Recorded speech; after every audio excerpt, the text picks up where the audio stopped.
അപ്പോൾ ഇത്രയും ഡ്രസ്സസാണ് ഞാൻ ആദ്യത്തെ സെറ്റിൽ അയക്കാനായിട്ട് പോകുന്നത്. ഇതെല്ലാം തന്നെ എൻ്റെ അളവിന് ഉള്ള ഡ്രസ്സുകളാണ്. അപ്പോൾ നിങ്ങളൊന്ന് ചിലപ്പോൾ ചെറുതാക്കോ വലുതാക്കോ ഒക്കെ ചെയ്യേണ്ടി വരുമായിരിക്കും. ഒരു ഇച്ചിരി കീറിയിട്ടൊക്കെ ഉണ്ടെങ്കിൽ ഒന്ന് അടിച്ചിട്ടിടണമെന്ന് ഞാൻ ഓർമ്മിപ്പിക്കുന്നു. എൻ്റെ കയ്യിലിപ്പോൾ മെഷീൻ ഇല്ല ഇത് അടിച്ച് വൃത്തിയാക്കി തരാനായിട്ട്. എല്ലാ ഡ്രസ്സും ഞാൻ വാഷ് ചെയ്ത് മടക്കിയാണ് വെക്കുന്നത്. കൂടുതലും പാർട്ടി വെയേഴ്സാണ്. പിന്നെ കുറച്ച് കോട്ടൺ ഡ്രസ്സസൊക്കെ ഞാൻ അയക്കുന്നുണ്ട്. ഒപ്പം ഇത് ഞാൻ ഇഹ ഡിസൈൻസിന് കഴിഞ്ഞ കൊല്ലം ഓണത്തിന് വാങ്ങിയ സാരിയാണ്. പുത്തൻ സാരിയാണ്. ഇക്കൊല്ലം ഓണം ആവാറായിട്ട് ഉടുക്കാത്തത് കൊണ്ട് ഇത് ഞാൻ കൊടുക്കാമെന്ന് തീരുമാനിച്ചു. അപ്പോൾ ഇക്കൊല്ലം ഓണത്തിന് ആർക്കെങ്കിലും എടുക്കാമല്ലോ. അതുപോലെ തന്നെ ഇപ്പം ഇനി കാണിക്കാൻ പോകുന്ന സാരി ഞാൻ കഴിഞ്ഞതിൻ്റെ മുന്നത്തെ വർഷം ഓണത്തിന് വാങ്ങിച്ചതാണ്. ഒരു 2 കൂടിപ്പോയ 3 വട്ടം ഞാൻ എടുത്തിട്ടുണ്ടാവും. അപ്പോൾ സാരിയൊക്കെ ഒരാൾക്ക് മാത്രമായിരിക്കും അയക്കുന്നത്.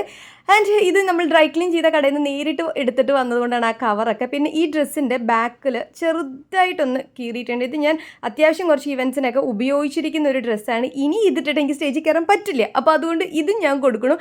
അങ്ങനെ മൊത്തം കുറേ ഡ്രസ്സ് ഉണ്ട്. ഇപ്പം നിങ്ങൾ വിചാരിക്കും എനിക്ക് കുറേ ഡ്രസ്സ് ഉണ്ടല്ലോ ഞാനിങ്ങനെ കൊടുക്കാനായിട്ടെന്നല്ലേ. ഏകദേശം ഒരു 3-4 അലമാര നിറയെ ഡ്രസ്സ് ഉണ്ട്. അതിലൊരു പകുതി, അതായത് ഒരു അലമാരയുടെ ഒരു 3/4 ഭാഗം ഡ്രസ്സ് മാത്രമാണ് ഞാനിപ്പോൾ ഉപയോഗിക്കാത്തത് മാറ്റി വെച്ചത് ഇങ്ങനെ കൊടുക്കാമെന്ന് വിചാരിച്ചു. പിന്നെ ഈ കാണുന്നതാണ് ഞാൻ പോസ്റ്റിലിട്ടിരുന്ന ഡ്രസ്സ്. അപ്പോൾ ഇതും ഞാൻ അയക്കുന്നുണ്ട്. കുറേ പേർക്ക് കിട്ടാൻ സാധ്യതയില്ല. കാരണം ഇത് ആകെ മൊത്തം ഒരു 12 എണ്ണമാണ് പാക്ക് ചെയ്ത് വന്നത്. ഒരെണ്ണത്തിൽ 3, 4, 5 ഡ്രസ്സുകൾ ഉണ്ടായിരിക്കും. സാരി അയച്ചവർക്ക് ഓരോ സാരി മാത്രമായിട്ടാണ് അയച്ചത്. അപ്പോൾ ഇതിങ്ങനെ എടുത്തു വന്നപ്പോൾ എനിക്ക് കുറേ ഭയങ്കര സന്തോഷമൊക്കെ ഉണ്ടായിരുന്നു. ശമ്പളം കിട്ടിയതിൻ്റെ തൊട്ടടുത്ത ദിവസങ്ങളിൽ അയക്കുന്നത് കൊണ്ട് തന്നെ എനിക്ക് വലിയ ബുദ്ധിമുട്ടൊന്നും ഇല്ലാതെ ഇത് അയക്കാനായിട്ട് സാധിച്ചു. പിന്നെ ഒരു കാര്യമുള്ളത്, ഞാൻ ഇതിൻ്റെ എല്ലാ പാക്കിൻ്റെ കൂടെയും ഓരോ മിഠായിയും കൂടെ വെച്ചിട്ടുണ്ട്. ഒരു ചെറിയൊരു ചോക്ലേറ്റും കൂടെ എൻ്റെ സന്തോഷത്തിന് വെച്ചിട്ടുണ്ട്. ഇനി ഇതൊക്കെ അടക്കി ഒതുക്കി മടക്കി പാക്ക് ചെയ്ത് വെക്കണം. നിങ്ങളുടെ കയ്യിൽ കിട്ടുമ്പോൾ നിങ്ങൾക്ക് ഇഷ്ടപ്പെടാത്ത ഡ്രസ്സാണെന്നുണ്ടെങ്കിൽ നിങ്ങൾക്കത് ഉപേക്ഷിക്കാം. അത് വെച്ചുകൊണ്ടിരിക്കണമെന്ന് ഞാൻ പറയില്ല. ഇതെല്ലാം ഞാൻ ഉപയോഗിച്ച ഡ്രസ്സുകളാണ്.